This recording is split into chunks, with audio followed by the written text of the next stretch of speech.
آل محمد نعرہ حیدری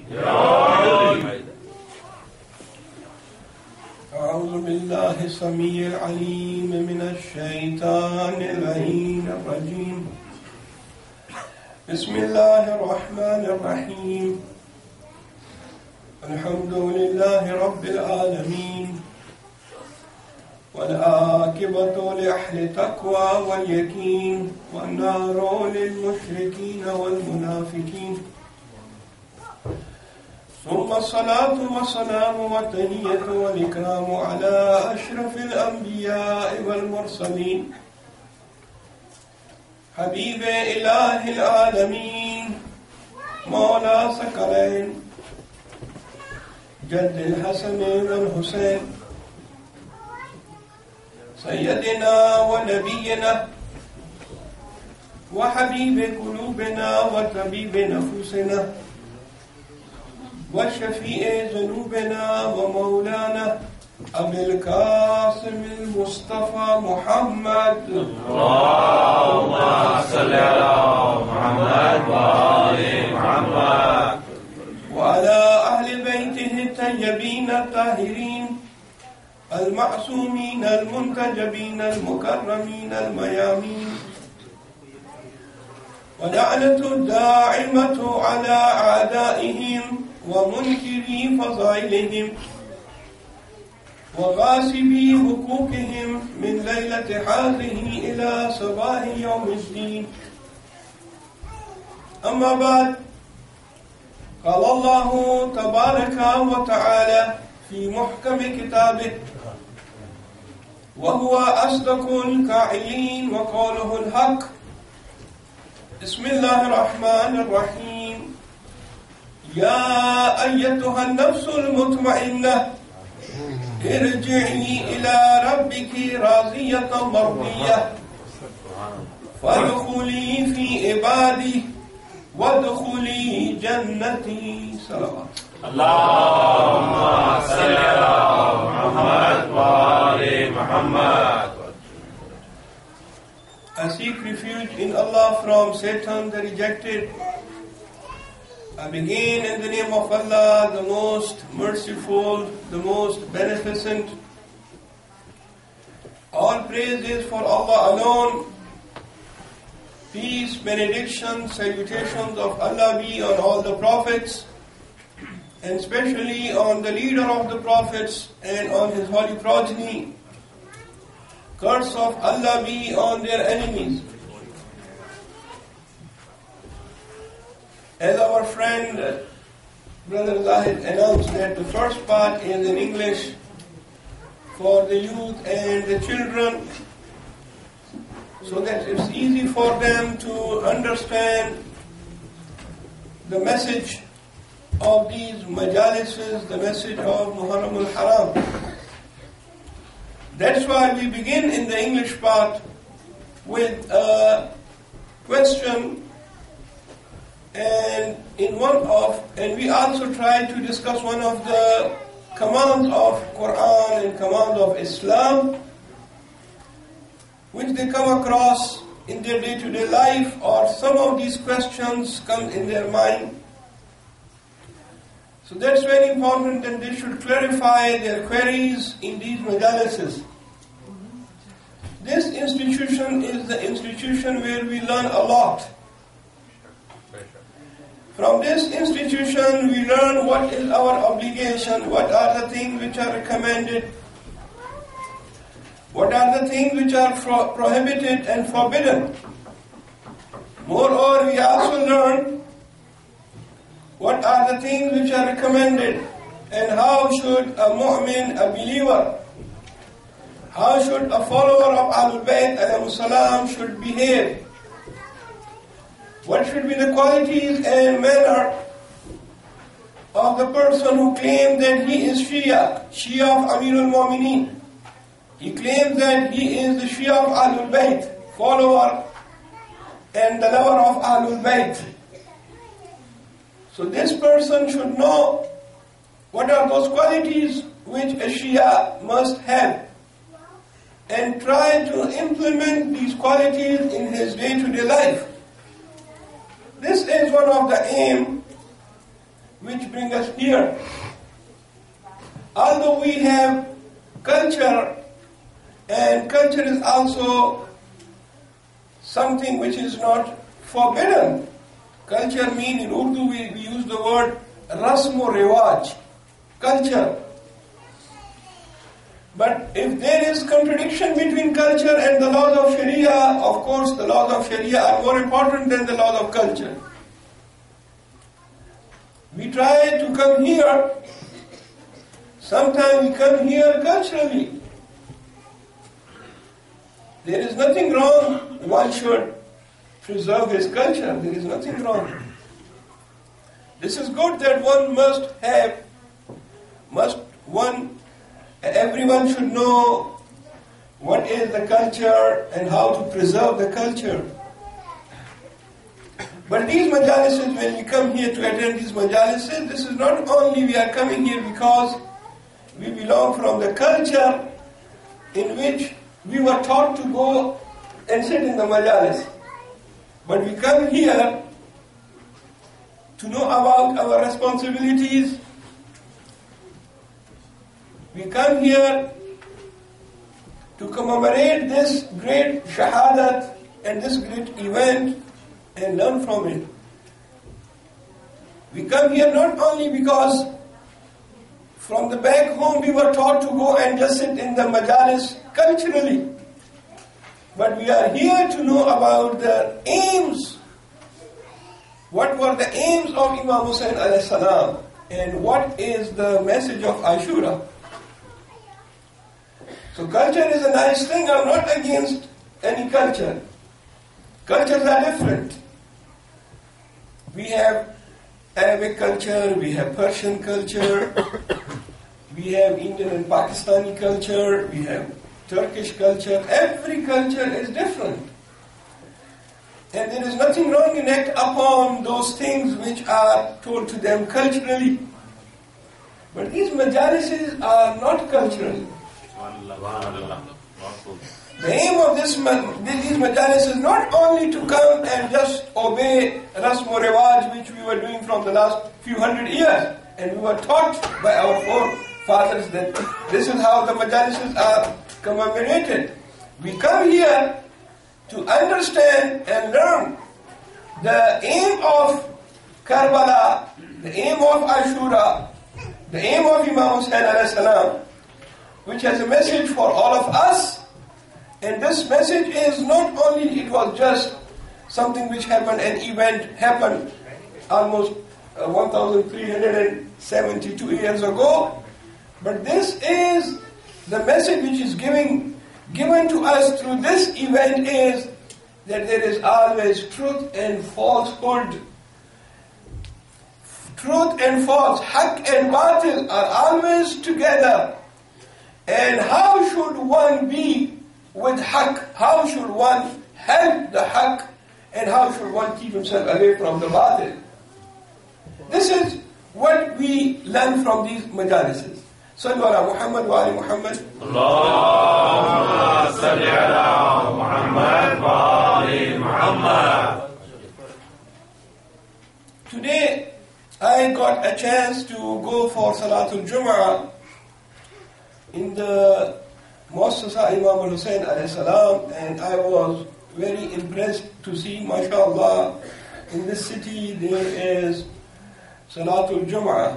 So I would like to briefly talk about the importance of Salatul Jum'ah. How important is Namaz al-Jum'ah? And this is important because some people have doubt about the obligation of Salatul Jum'ah. Let me just clarify it from the Sharia point of view, and then from the history that how important is this congregation. This is weekly congregation, and this is called, in my words, this is like lesser Hajj. And there is a hadith also which says, Al-Jum'atu Hajjul Fuqara. Jum'ah, Namaz al-Jum'ah is Hajj of the poor people. And in another hadith, Al-Jum'atu Hajjul Masakin, those people who are needy. For them, this Jum'ah is the Hajj. Hajj is not obligatory on poor, and Hajj is not obligatory on needy. So what the poor and needy will do? They will not go for Hajj. If you are poor and you are needy, you can't afford to go for Hajj. For you the Hajj is Salatul Jummah. And we see that in the Holy Quran there is a surah about Suratul Jummah. The name of the surah is Jummah. This also shows how important is this congregation.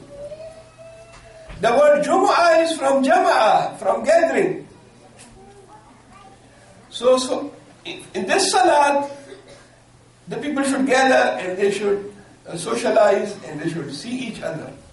That's why Salatul Jummah cannot be prayed in the house. I cannot pray Salatul Jummah in my house, but I can pray Salatul Fajr in my house. Why I cannot pray Salatul Jummah? Because the message of Salatul Jummah is to meet each other and have a gathering and have a congregation. That's why, see the Holy Quran, Surah Jummah. Bismillah ar-Rahman ar-Rahim. Ya ayyuhal lazina amanu. إذا نودي للصلاة من يوم الجمعة فاسعوا إلى ذكر الله وذروا البيع. O those who believe, whenever you are called, when you hear the adhan called for Namaz al-Jum'ah, فاسعوا إلى ذكر الله. Run towards the salat. Run here doesn't mean practically running, as some people you will see they run. They will wait, when the time comes then they start running. This is not the meaning of fas'u ila zikrillah, but it means that be fast, go fast towards salat. Don't miss it. Give importance to Salatul Jummah. Fas'u ila zikrillah wa zarul bay'. And at that time if you are doing some transaction, you are buying something, selling something, leave that. Stop transactions, stop your dealings, and go towards Salatul Jummah. How important is this order? But sometimes we people, we are not aware, we don't give importance to Salatul Jummah. Although here in this country, Friday is a working day. But still there are people who are not working at that time, and they don't go for Salatul Jummah. This is not allowed. This is not good. I have seen people that in their lunchtime, when they are given the lunchtime in their job, they take this lunchtime, pray Salatul Jummah and go back. Sometimes I have seen people driving half an hour, 40 minutes, in different cities. I'm talking about different cities, not particular this city. Because they know the importance of Salatul Jummah. Salatul Jummah is very important. Ya ayyuhallazina amanu iza nudiya lis-salati min yawm al-jum'ah. Ay iman walo, jab